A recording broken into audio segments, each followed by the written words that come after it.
اعوذ باللہ من الشیطان الرجیم بسم اللہ الرحمن الرحیم۔ حکومت پاکستان اسلامی جمہوریہ پاکستان کے عزت مآب اقتدار میں بیٹھے ہوئے جو لوگ ہیں اور خصوصاً بالخصوص وزیر اعظم جناب عمران خان صاحب سے میری یہ اپیل بھی ہے اور پرزور مطالبہ بھی ہے کہ پہلے یہ ڈیسائیڈ کر لیجئے کہ آپ نے ہیٹ سپیچز جو ہیں ان کا اطلاق کون سی تقاریر پر کرنا ہے۔ ایسے نہ ہو کہ ہیٹ سپیچز انہی کو لوگ سمجھ بیٹھے ہیں کہ جس بات سے کسی کا دل دکھ جائے، جس بات سے کوئی ہرٹ ہو جائے، برا لگ جائے تو اسے ہیٹ سپیچ کا نام دیا جائے اور اس مقرر کو پکڑ کے اندر کر دیا جائے۔ نہیں، یہ نہیں ٹھیک۔ ہیٹ سپیچ کا مطلب یہ ہے کہ جو فریب پر مبنی ہو، جھوٹ پر مبنی ہو،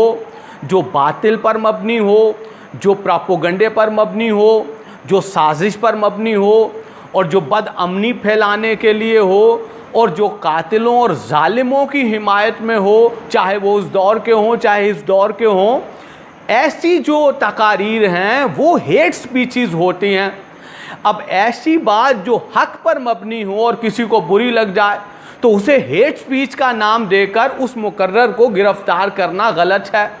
جیسے کوئی جھوٹا ہو اور جھوٹے کے بہت سے ساتھی ہوں اور انسان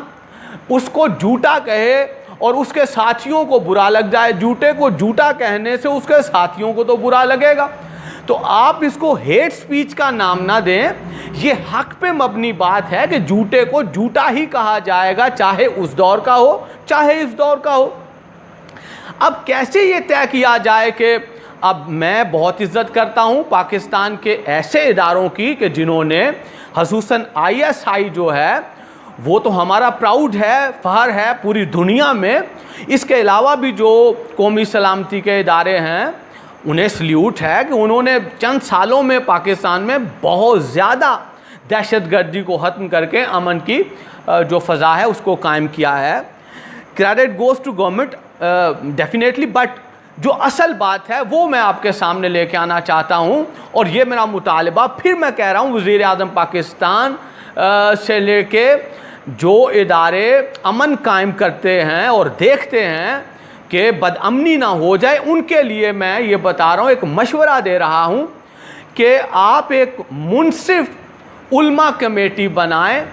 اور جس میں کم از کم 2 صاحب علم شخصیت شیعہ حیدر قرار سے اور 2 صاحب علم شخصیات جو ہیں وہ اہل سنت سے اور باقی تمام فرقوں سے ایک صاحب علم جو ہے وہ شخصیت لیں اور منصف علماء کمیٹی بنائیں۔ اور پھر جو ہے آپ دیکھیں کہ مدرسوں کے ممبر سے اور مساجد کے ممبر سے، امام بارگاہوں کے ممبر سے کیا کیا کہا جا رہا ہے، پھر وہ منصف علماء کمیٹی جو ہے وہ دیکھے کہ قرآن کیا ہے، حدیث کیا ہے، تفسیر کیا ہے، تاریخ کیا ہے اور کون ہے کہ جو حق کی حمایت میں بول رہے ہیں، جو سچ کہہ رہے ہیں اور جو ظالم کو ظالم اور باطل کو باطل اور قاتل کو قاتل کہہ رہے ہیں، اور کون ہیں کہ جو باطل کو ڈیفینڈ کر رہے ہیں، ظالمین کو دفاع کر رہے ہیں، قاتلوں کا ساتھ دے رہے ہیں، جھوٹ پھیلا رہے ہیں، لوگوں کو دھوکہ دے رہے ہیں، سچ سے دور رکھا ہوا ہے اور حقائق نہیں بتائے جا رہے، ان کو پکڑا جائے، ان کو ہیٹ سپیچز کا نام دیا جائے، ان کو جو ہے وہ نفرت انگیز تقاریر کا نام دے کے ان کو دبا کے اندر جو ہے وہ ڈالا جائے، تو یہ ہے انصاف۔ اور ویسے بھی تحریک انصاف کی جو حکومت ہے اسے چاہیے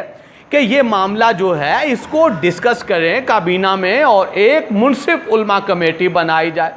اور جو حق کی بات کرے اور جو سچوں کا ساتھ دے، چاہے اس دور کے ہوں چاہے اس دور کے، مظلوم کا ساتھ دے اور قاتل کو قاتل، ظالم کو ظالم کہے، باطل کو باطل کہے، ان کو ہیٹ سپیچز کا نام نہ دیا جائے، ان کو تو ریئل موٹیویشنل جو سپیچز ہیں ان کا نام دیا جانا چاہیے، یعنی ریئل اسلام سپیچز کا نام دیا جانا چاہیے۔ تو اس لیے یہ جو معاملہ ہے اس کو حل کرنا حکومت کی ذمہ داری ہے اور میں پھر سے کہہ رہا ہوں کہ منصف علماء کمیٹی بنائی جائے کہ جو یہ فیصلہ کرے کہ یہ جو خطیب کہہ رہا ہے، یہ جو مولوی کہہ رہا ہے، یہ جو ذاکر کہہ رہا ہے، یہ حق پر مبنی باتیں کر رہا ہے کہ یا باطل پر مبنی باتیں کر رہا ہے۔ ایسا نہیں ہے کہ کسی نے کہا میرا دل دکھ گیا تو اس کو ہیٹ سپیچ کا نام دے کے اس کو اندر ڈال دیا۔ ایک ذرا سی بات اور ہے، تھوڑا سا طویل ہو جائے گا یہ کلپ کافی دیر کے بعد، مصروفیت تھی عشاء محرم اول اور ثانی کی اور بعد میں بھی سالانہ مجالس کی۔ آخری بات کر رہا ہوں، دیکھیے بات یہ ہے کہ اب یہ ہے کہ 2 بندے ادھر سے پکڑ لیے، 2 بندے ادھر سے پکڑ لیے، 3 بندے ادھر سے پکڑ لیے اور امن قائم ہو گیا۔ نہیں، ایسے تو نہیں ہے حضور عالی، جو ٹھیک کہہ رہا ہے اس کو کیوں پکڑا جائے؟ بھائی کتابوں پہ پابندی لگا دیں گے تو پھر ایک وقت آئے گا معاذ اللہ ایک وقت آئے گا آپ کہیں گے لو جی قرآن پہ وہ اختلاف بن گیا ہے ترجمے میں اور تفسیر میں، معاذ اللہ، تو پھر کیا کریں گے؟ قرآن کو بند کریں گے تو پھر اپنی قسمت کو بند کر دیں گے، پھر بربادی اور پھر ذلت۔ یعنی یہ ہے کہ آپ دیکھیں کہ حقائق کہاں پہ ہیں، آپ نے ٹیلی کرنا ہے کہ کون سی روایت ٹھیک ہے قرآن سے، کون سی حدیث ٹھیک ہے قرآن سے ٹیلی کریں، اور یہی پیمانہ بتایا گیا ہے۔ اور جو صادقین کا ساتھ دیتا ہے اس دور کے یا اس دور کے سچوں کا، تو ان کو جو ہے وہ انکرج کیجئے، ان کا ساتھ دیجئے۔ اور یہ جو بدامنی پھیلاتے ہیں، یہ جو فریب کھیلتے ہیں دنیا سے اور مسلمانوں کو حقائق سے دور رکھا ہوا تھا، آج فیس بک اور انٹرنیٹ پہ سب کچھ آ گیا، کتابیں آ گئیں، اور پھر ملا جو ہے پریشان ہو گیا کہ ہم نے تو چھپا کے رکھا ہوا تھا ظالموں کو، قاتلوں کو، اب تو سب کے نام سامنے آ گئے ہیں۔ تو بجائے اس کے کہ کتابوں پہ پابندی لگائی جائے، بجائے اس کے کہ لوگوں کو اندر ڈالا جائے، سب کا سب جو سب کا سب ہے، وہ سب کا سب اسلامی جمہوریہ پاکستان جو ہے وہ منصف علماء کمیٹی کے سامنے، سب کے سامنے حقائق رکھ دیے جائیں، تاکہ یہ نہ ہو کہ مولوی بہکا کے کہیں پہ لڑائی کروا رہا ہو، کہیں پہ فساد کروا رہا ہو۔ والسلام، یا اہل مدد۔